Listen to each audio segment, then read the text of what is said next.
हाँ, आज हम कुछ सच्ची कहानियों से निकले पैटर्न देख रहे हैं। ऐसी कहानियाँ जहाँ भरोसे में बताई गई बातें बाद में हथियार बन गई। हाँ, और ये दिखाता है कि कैसे हमारे अपने ही शब्द हमारे खिलाफ इस्तेमाल हो सकते हैं।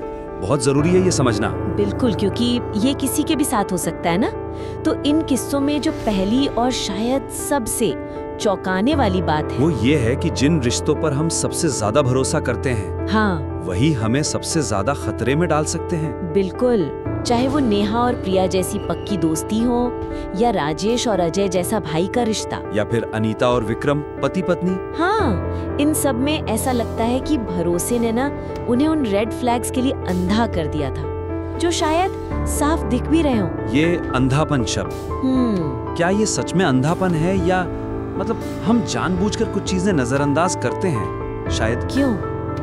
रिश्ता बचाने के लिए? हाँ, क्योंकि हम मानना नहीं चाहते कि कोई इतना करीबी हमें चोट पहुंचा सकता है। वो ख्याली मुश्किल है, तो हम आंखें बंद कर लेते हैं। शायद आप सही कह रहे हैं। ये सिर्फ भोलापन नहीं, बल्कि एक तरह का, क्या कहें, जानबूझकर अनदेखा करना, विलफुल इग्नोरेंस। हाँ, हम रिश्ते की अच्छी तस्वीर बनाए रखना चाहते हैं, तो जो गड़बड़ है उसे दबा देते हैं। जैसे प्रिया के मामले में नेहा शायद देख सकती थी कि प्रिया हमेशा सुनती है, ध्यान से सुनती है, पर अपनी बातें कभी उस गहराई से शेयर नहीं करती थी। हाँ, ये एक तरफा भरोसे का साफ संकेत है। लेकिन दोस्ती बचाने की चाह में नेहा ने सोचा होगा, चलो कोई नहीं। हाँ, नजरअंदाज कर दिया, और यही संतुलन बिगड़ जाता है। देखिए, भरोसा तो किसी भी गहरे रिश्ते की नींव है, उसे खत्म नहीं कर सकते। लेकिन सवाल ये है कि भरोसा जताते हुए भी अपनी सेफ्टी कैसे देखें, कहाँ वो लाइन खींचे? ये बहुत मुश्किल सवाल है। हर रिश्ता अलग होता है, पर कुछ चीजें शायद सोचने में मदद कर सकती हैं। एक तो यही, क्या रिश्ता टू वे है?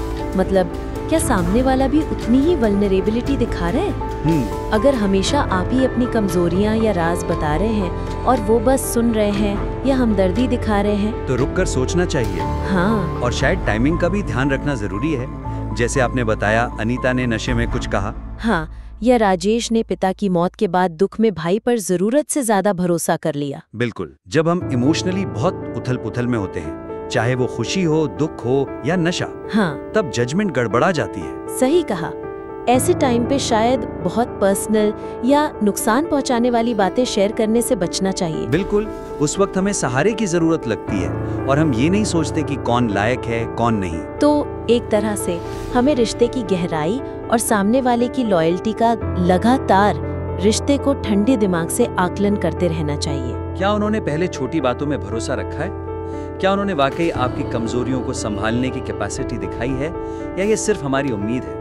ये सुनने में थोड़ा कठोर लगता है, पर शायद जरूरी है।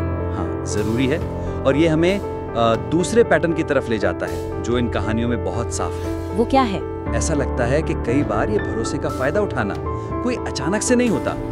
ये एक सोची समझी स्ट्रैटेजी का हिस्सा होता है। मतलब? जानकारी इकट्ठा करना और उसे हथियार की तरह इस्तेमाल करना। बिल्कुल।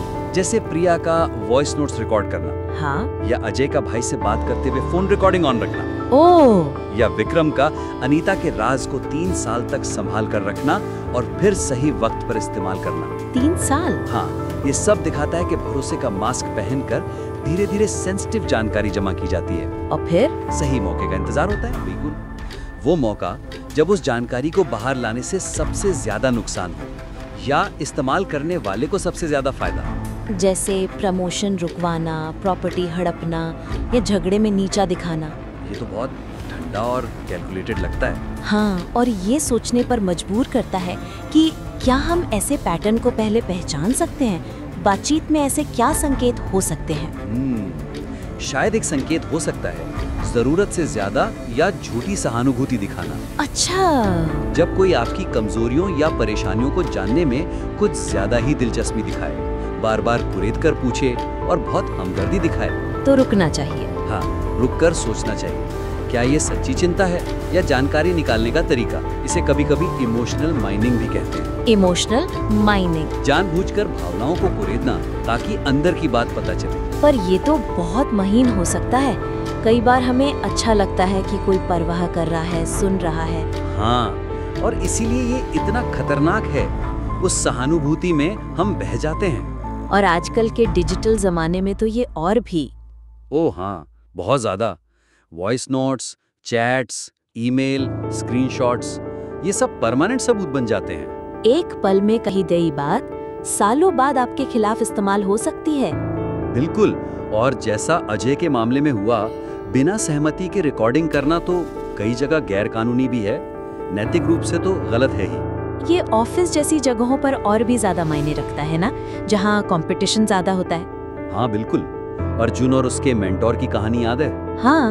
वहाँ भरोसे का इस्तेमाल करियर में आगे बढ़ने या किसी को नीचे खींचने के लिए भी हो सकता है। वहाँ शायद और भी ज्यादा चौकन्ना रहने की जरूरत है। जहाँ भी कोई मोटिव या एजेंडा हो सकता है, वहाँ शेयर की गई जानकारी के मिसयूज का खतरा बढ़ जाता है। सही बात है। ये समझना जरूरी है कि हर कोई आपका भला नहीं चाहता, खासकर कॉम्पिटिटिव माहौल में। और ये हमें तीसरे पॉइंट पर लाता है। ये जो धोखेबाज या मैनिपुलेटर होते हैं, ये आखिर हमारी किन चीजों को टारगेट करते हैं? इन कहानियों से लगता है कि हमारी कुछ बेसिक इमोशनल जरूरतें ही हमें आसान शिकार बना देती हैं। जैसे कि कौन सी जरूरत है? जैसे मान्यता पाने की इच्छा, वैलिडेशन। हम चाहते हैं लोग हमें समझें, हमारी तारीफ करें, हमें अपनाएं। हाँ, ये तो होता है। या फिर अपना दर्द बांटने की जरूरत। जब हम तकलीफ में होते हैं तो हमें कोई सुनने वाला चाहिए होता है, सहारा चाहिए होता है। ये बहुत ह्यूमन नीड्स हैं। और मैनिपुलेटर इन्हीं जरूरतों को पहचान लेते हैं। हाँ, ऐसा ही लगता है। वो देखते हैं कि आप कब इमोशनली वल्नरेबल हैं, कब आपको सहारे की तलाश है, और वो ठीक उसी वक्त आपके सबसे अच्छे दोस्त या हमदर्द बनकर आ जाते हैं। जैसे नेहा को सास की प्रॉब्लम पर सिंपैथी चाहिए थी। राजेश पिता की मौत के बाद अकेला और दुखी था। अनीता नशे में इमोशनली टूटी हुई थी। मीरा प्यार में थी और अपने होने वाले साथी पर भरोसा करना चाहती थी। हाँ, इन सभी मामलों में उनकी इमोशनल जरूरतें बहुत ज्यादा थीं। और इसी जरूरत ने उन्हें शायद आंख मूंद कर भरोसा करने पर मजबूर कर दिया। ये नहीं परखा कि सामने वाला उस लायक है भी या नहीं।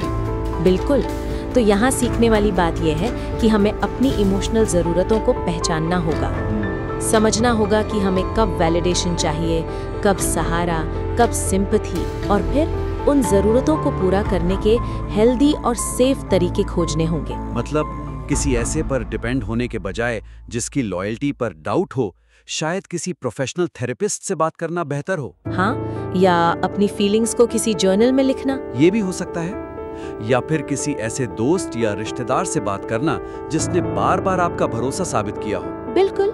पॉइंट ये है कि अपनी इमोशनल कमजोरी के पलों में हम किसे अपनी सबसे गहरी बातें बता रहे हैं, इस पर ज्यादा अलर्ट रहें। क्या वो इंसान सच में हमारा भला चाहता है या हमारी वल्नरेबिलिटी का फायदा उठा रहा है? और शराब या दूसरे नशे, वो भी एक बड़ा रोल निभाते हैं, जैसे अनीता के केस में हुआ।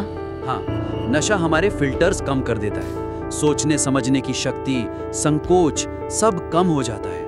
हम वो बातें भी कह जाते हैं जो होश में कभी ना कहें। सही कहा। तो अपनी इमोशनल जरूरतों को समझना और उन्हें संभालना, ये भरोसे के गलत इस्तेमाल से बचने का एक बहुत इम्पोर्टेंट पहलू है।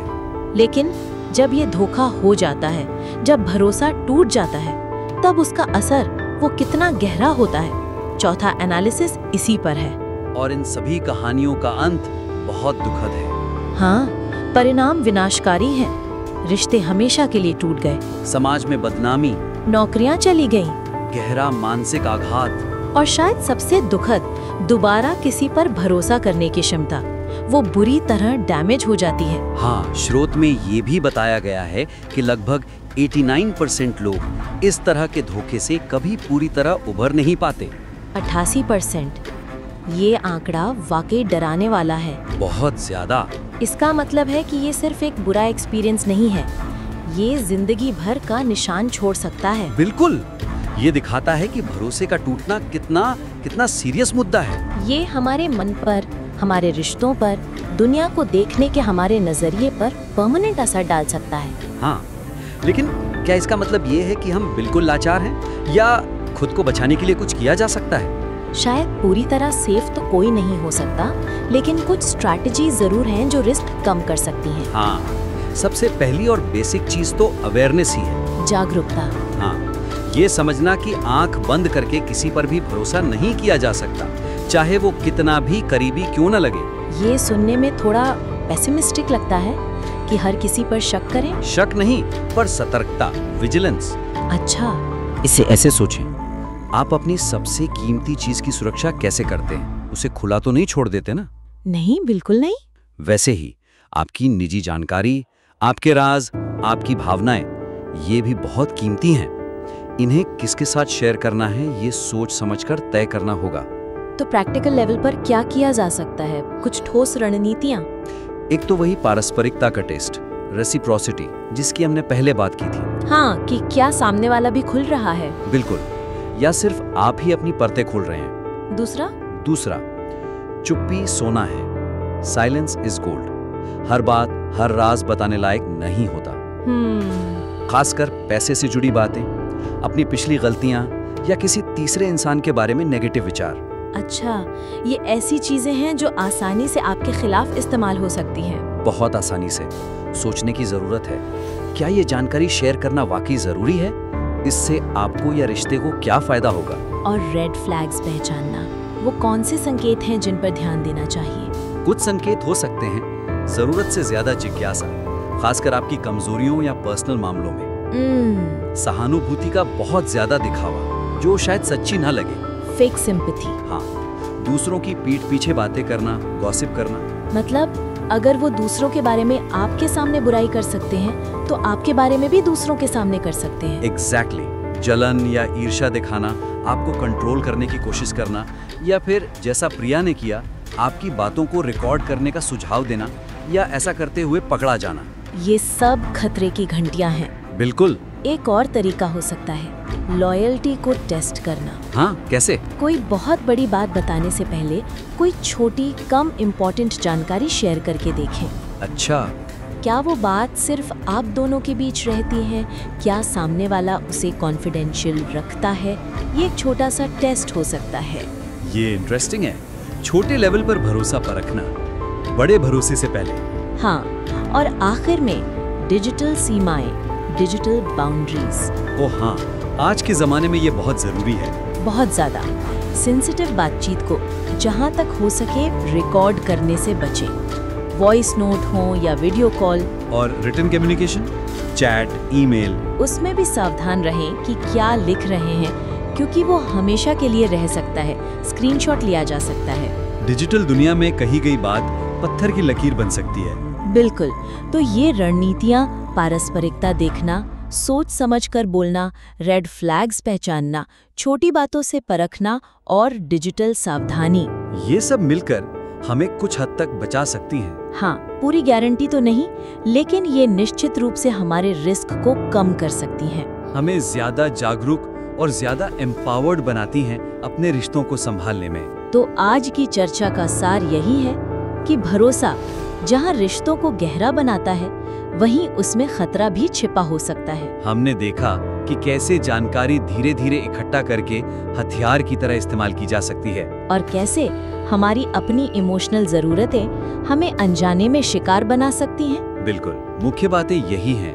रिश्तों में आंखें खुली रखना जरूरी है, सतर्कता बरतनी है, भरोसा होते हुए भी जानकारी सोच समझकर और सही व्यक्ति के साथ ही साझा करनी चाहिए। हर राज बताने लायक नहीं होता।